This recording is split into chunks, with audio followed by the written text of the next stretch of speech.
संख्या बढ़ गई है और भारत सरकार जो संख्या निश्चित की हुई है खाद्य सामग्री के खाद्य सुरक्षा के अधिनियम के अंतर्गत, उसके अलावा जो संख्या बढ़ी है उसका खर्चा स्टेट गवर्नमेंट उठा रही, उल्टा हो रहा है।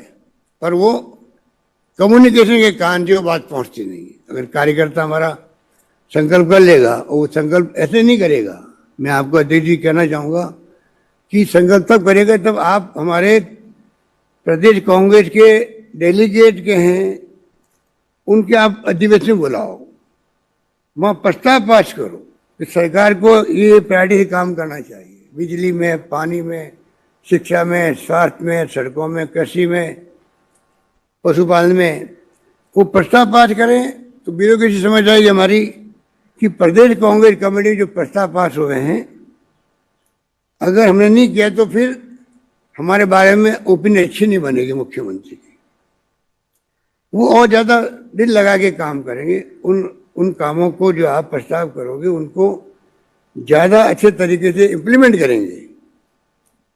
और वही काम जब इम्प्लीमेंट होगा तो कार्यकर्ताओं को लगेगा कि जो हमने मांग करी थी, हमारी भावना प्रदेश कांग्रेस कमेटी में अधिवेशन उठी थी, अखबार में आई थी, वो सगन आज फैसला किया, चाहे वो पेंशन का हो, चाहे वो और कोई सोशल सिक्योरिटी स्कीम का हो, वो फिर उत्साह से गांव में बताएगा देखो हमारी सरकार ने फैसला किया। अभी नहीं बता रहा आपका, पता ही नहीं उसको। हम फटाफट कैबिनेट फैसले करते जाते हैं, वाहवाही होती है, बहुत बड़े काम हो गए, शानदार काम किए हम लोगों ने, मैनिफेस्टो हमने पूरा कर दिया, पर वो गांव में कहने वाला आपका कार्यकर्ता नहीं होता। क्योंकि हमारा कार्यकर्ता का जो सोच है वो महात्मा गांधी वाली सोच है। जब आज़ादी की जंग के अंदर उनके सानिध्य में लड़ी गई थी तो सोच बन गई पंडित नेहरू, सरदार पटेल, मौलाना अबू कलाम आज़ाद, अम्बेडकर के जमाने की बातें हैं। तब सोच है सभी जाति, सभी धर्म, सभी वर्गों को साथ लेके चलो, सभी भाषा बोलने वाले हमारे खुद के लोग हैं, अनेकता में एकता वाला मुल्क है। ये सोच करके वो सोच बन गई है हमारी कार्यकर्ताओं की। तो जो आरएसएस की सोच है, बीजेपी की सोच है, जिसका पूरा देश भुगत रहा है, लोकतंत्र पता नहीं किस दिशा में जा रहा है, न जुडिशरी न ब्यूरोक्रेसी दबाव में है,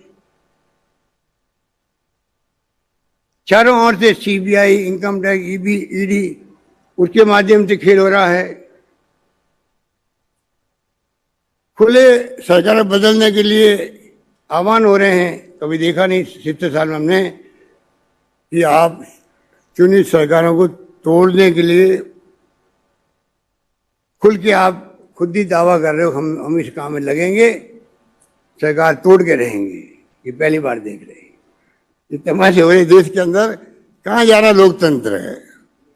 जुडिशरी दबाव के अंदर है, आपके सीबीआई दबाव में है, इनकम टैक्स दबाव में है, पीएमओ से लिस्ट आती है किसके यहाँ छापे डालने हैं, मॉनिटरिंग वहाँ हो रही है। और गृह मंत्री आप देख रहे हो सरदार पटेल बन रहे हैं। तो हालात बड़े गंभीर है देश के अंदर, बहुत गंभीर है। इसलिए हमें भी, हमारा कल्चर अलग है, हमारा दिल बड़ा दिल, हमारे कार्यकर्ताओं नेताओं का। हम कभी दुश्मनी नहीं पालते हैं। पिछली गवर्नमेंट कितने लोगों को तंग किया, हमारे लोगों को तंग किया, जेल भेज दिया गई लोगों को। तो 2.5 बार से छाती ठोक के सामने खड़े हो गए, जब बच गए बना इनको ही अंदर भेज देते। तो आप सोच सकते, हमारी सोच नहीं है। हमने सजा आने के बाद में पकड़ा पकड़ी करें, एक अच्छे काम करें। हमने तय किया हम अच्छे काम करें, पब्लिक के लिए काम करें। हम दूसरे नहीं निकालें भाई उसने पिछली गवर्नमेंट ने क्या किया, ये काम नहीं करना चाहते। तो मैं कहना चाहूँगा आपको कि ये हमारी सोच है और कोई कमी नहीं है। चारों ओर जितनी बात करें उतनी कम है। सुबह से बैठे हैं 2, 2.5, 3 घंटे हो गए होंगे। मैं नहीं चाहता कि, क्योंकि हमने तो जो योजना बनाई है हर बात में हम लोग रिएक्ट भी करते हैं। अभी किसानों वाला मामला ले लीजिए आप। किसानों का आंदोलन पूरे मुल्क में ऐसी स्थिति में आ गया है कि भारत सरकार को चाहिए कि तमाम सब काम छोड़ करके जो अन्नदाता आपका है उसका मान सम्मान का सवाल हो गया है। आप हम लोग तो जनप्रतिनिधि उनके द्वारा आशीर्वाद लेके जीत के आते हैं, प्रतिष्ठा उनकी ज्यादा है। अगर हम कोई निर्णय वापस लेते हैं आपका बड़प्पन दिखता है उसके अंदर। ये डेमोक्रेसी है, राजशाही नहीं है ये कोई। उस पर क्या दिक्कत आ रही है उनको? आप पूरी दुनिया के मुल्कों में आंदोलन होने लगे, लंदन में, कनाडा के अंदर, अमेरिका के अंदर। कहाँ तो मोदी जी जाते थे दुनिया के मुल्कों के अंदर, बड़े बड़े वो हौडी मोदी क्या किया उन्होंने, वो हौडी मोदी। अगली सरकार ट्रम्प सरकार, वो ट्रम्प सरकार बेचारे वो कोविड में शहीद हो गए वो। तो ये स्थिति है। और कहाँ हम लोग, तो मैं कहना चाहूंगा कि किसानों के आंदोलन की बहुत चिंता हम लोगों को है। 3 हमने कानून पास किए यहाँ पर अजीब स्थिति है। पार्लियामेंट में बिना डिस्कशन के पास हो जाते हैं। सेलेक्ट कमेटी ऐसी होती है जहाँ सब पार्टी के लोग होते हैं, भेज देते, सबकी राय हो जाती है, देशवासियों की, पास हो जाते। अगर कोई कानून ऐसे उनको पास करवाने थे तो पब्लिक, किसानों को विश्वास रहता, वो नहीं किया उन्होंने, किसी को नहीं पूछा। और एकदम कोविड के अंदर ही आपका शीतकालीन अधिवेशन बुला नहीं रहे हैं। और ये कानून पास करने थे, पता नहीं उनका क्या उसमें इंटरेस्ट था ऐसा कि आपने उसके लिए बुलाया, कानून फटाफट पास कर दिए और आज भुगत रहे हैं, वो खुद ही भुगत रहे हैं। तो स्थिति बड़ी नाजुक बनी हुई है। हमें सोचना पड़ेगा कि सोच गलत है। आपने डॉक्टर कैप्टन सीएम पंजाब में टाइम मांगा राष्ट्रपति से, टाइम नहीं दिया उनको। हमने टाइम मांगा, मैंने खुद ने टाइम मांगा। हम कांग्रेस के चीफ मिनिस्टर पंजाब, छत्तीसगढ़, पांडिचेरी के चारों चीफ में मिलना चाहते हैं कांग्रेस वाले, कोई टाइम नहीं दिया राष्ट्रपति के यहाँ से। हमने 3 कानून पास किए, वो गवर्नर साहब के अटके पड़े हैं, उनकी क्या मजबूरी है कि वो भेज दे रहे हैं आगे राष्ट्रपति को। ये जो अप्रोच है इन लोगों की, उसके कारण से ये किसान आंदोलन कर रहे हैं। अगर कैप्टन साहब मिल लेते जाके राष्ट्रपति से, बिल भेज देते सेलेक्ट कमेटी के अंदर, हमने कानून पास किए थे, कई राज्यों ने कानून पास किए, वो कानून चले जाते राष्ट्रपति के यहाँ मंजूर। तो हम जानते उसका क्या होगा, पर कम से कम किसानों को लगता कि जनप्रतिनिधि भावनाओं को सरकार सुन रही है। पार्लियामेंट में मांग उठेगी, सेलेक्ट कमेटी वहां भेज जाएगा बिल को, तो आज ये स्थिति नहीं बनती, अविश्वास की भावना पैदा नहीं होती। तो कहने का मतलब कि जो स्थिति बनी है उसमें हमारी सरकार की जिम्मेदारी बनती है, क्योंकि हम सत्ता में हैं। हमारी पार्टी की जो नीति है, जो कार्यक्रम है, जो सिद्धांत हैं,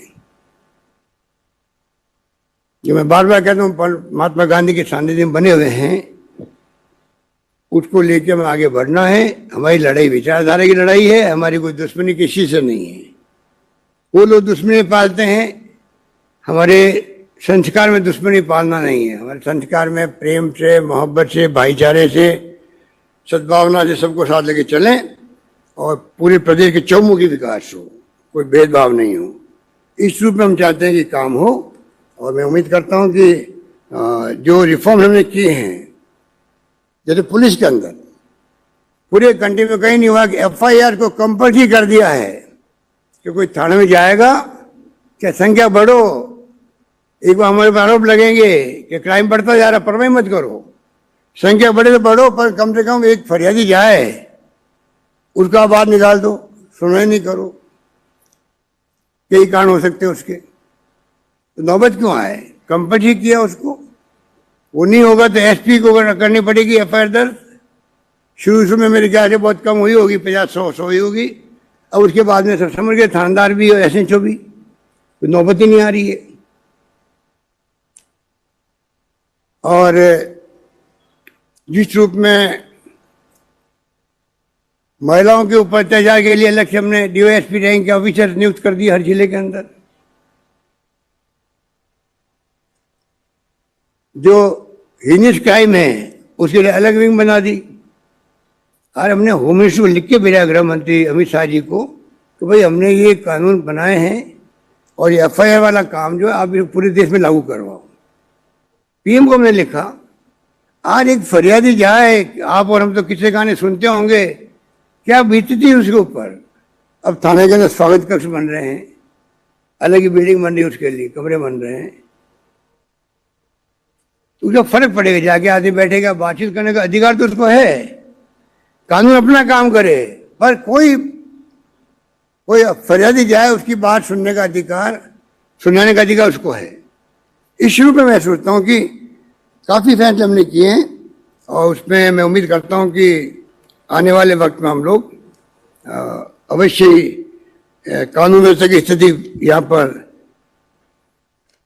अच्छी बने। जो घटनाएं दुर्घटनाएं तो पूरे देश में होती है, पर हमारे यहाँ पर जो कार्रवाई होती है, तत्काल कार्रवाई होती है, उसको तुलना करनी पड़ेगी। आप जो क्राइम ब्यूरो है राष्ट्रीय स्तर का, उसने खुद ने लिखा है, क्योंकि जैसे ही वो संख्या बढ़ी और आलोचना करने लगे राजस्थान की, उसका पहला पैराग्राफ ये है, हर राज्य की अलग अलग अप्रोच है। इसलिए इसको मत मानिएगा कि जो क्राइम रेट बढ़ी, राइट रेट क्या संख्या बढ़ी है, वो संख्या क्यों बढ़ी है, वो कारण अलग भी हो सकते हैं। खुद ने उन्होंने क्लियर किया है। इसलिए मैं कहना चाहूँगा कि जो हम लोगों ने फैसले किए उसका हम फायदा उठाएं। बाकी तो कोविड के अंदर तो जो सोशल सिक्योरिटी की स्कीम बनाई हम लोगों ने, 3,500 रुपये दिए गरीबों को। राजस्थान के जो नवाचार थे वो बिल्कुल अलग थे। 3 महीने की पेंशन हमने 80 लाख लोगों को दी थी उस वक्त में।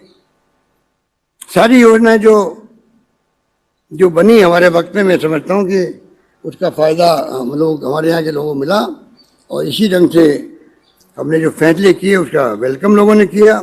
कहने को बहुत सारी बातें हैं, मैं आपको इतने कहना चाहूँगा, राजस्थान हर सेक्टर में, चाहे शुद्ध का युद्ध हो, उसमें भी हमने काफ़ी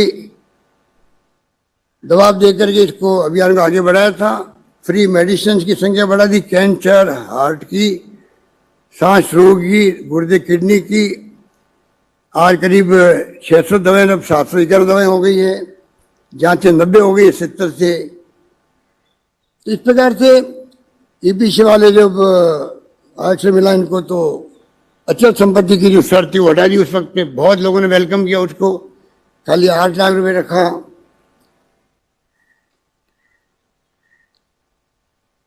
तो मैं आपको निवेदन करके अपनी बात समाप्त करना चाहूँगा कि कृपा करके आने वाले वक्त में हमारे तमाम साथी मंत्रिमंडल के लगातार जो दौरे करने का अपने तय किया है, महीने में 2 दौरे होंगे।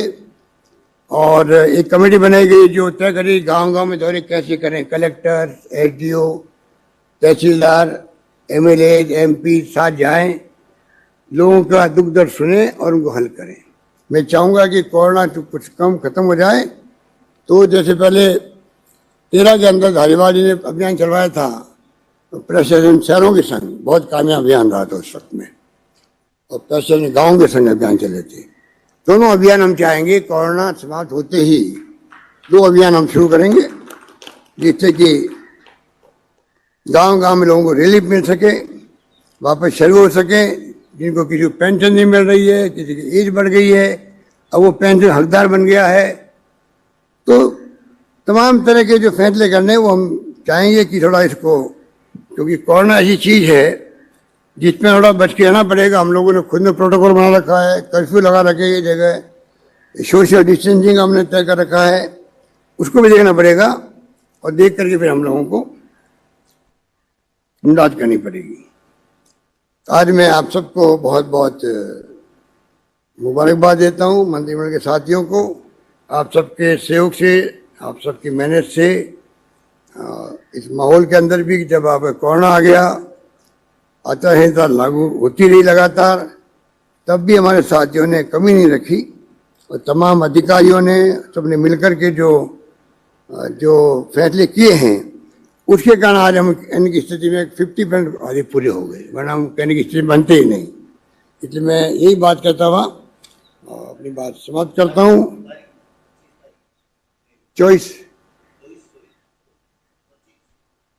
25 अप्रैल को हमारे शिक्षा मंत्री याद दिला रहे हैं कि 31,000 की जो भर्ती है, बहुत पॉपुलर डिमांड है बच्चों की, भर्ती 25 अप्रैल को उनका एग्जाम होगा रीट का। ये मैं बहुत बहुत शुक्रिया आप सबका, और मैं उम्मीद करता हूं कि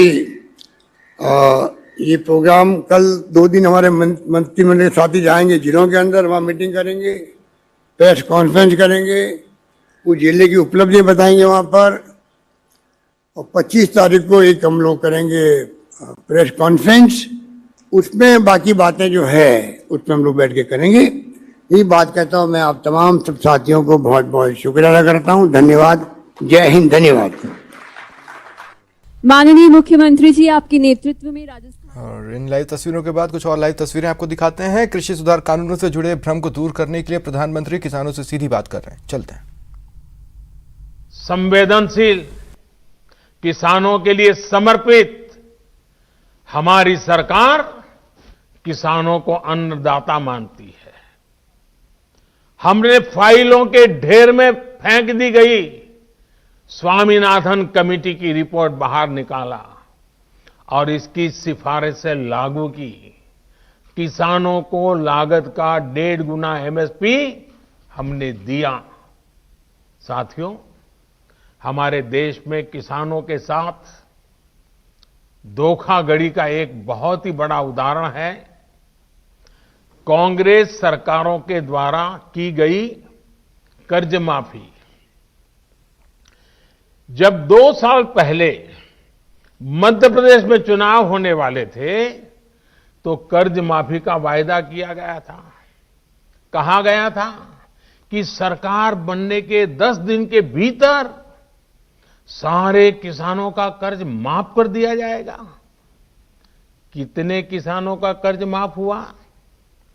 सरकार बनने के बाद क्या क्या बहाने बताए गए, ये मध्य प्रदेश के किसान मुझसे भी ज्यादा अच्छी तरह जानते हैं। राजस्थान के लाखों किसान भी आज तक कर्ज माफी का इंतजार कर रहे हैं। किसानों को इतना बड़ा धोखा देने वालों को जब मैं किसान हित की बात करते देखता हूं तो मुझे बड़ा आश्चर्य होता है। और रुकते हैं ब्रेक के लिए।